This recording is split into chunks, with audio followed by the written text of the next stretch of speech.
இதே ராமேஸ்வரத்துல ஒரு சின்ன பையன் தான் தங்கச்சியை கூட்டிட்டு போறான். கடற்கரை ஓரமா தங்கச்சியை கூட்டிட்டு போறான்.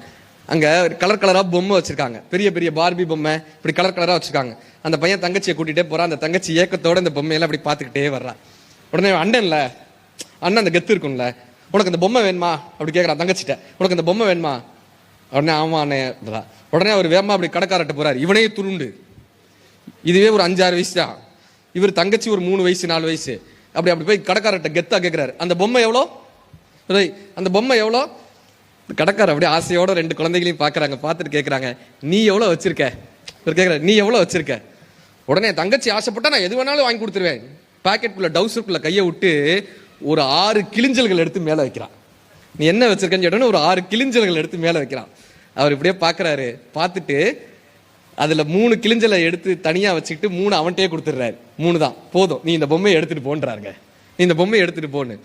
இப்ப அந்த கடையில வேலை பார்க்கக்கூடிய வேலையாள் வந்து கேட்கிறாரு, என்னங்க நீங்க 3 கிளிஞ்சலை வாங்கிக்கிட்டு 600 ரூபாய் பொம்மையை கொடுத்து விடுறீங்களே, வியாபாரம் நஷ்டமாகாதான்னாங்க. அவர் சொன்னாருங்க ஒரு வார்த்தை, இந்த பையனுக்கு பணம் தான் பிரதானம், பணம் கொடுத்தா மட்டும்தான்ப்பா நான் அந்த பொம்மையை கொடுப்பேன்னு சொல்லிட்டேன்னா நாளைக்கு அந்த பையன் வளர்ந்ததுக்கு அப்புறம் பணம் தான் வாழ்க்கைன்னு நினைச்சிருவான்.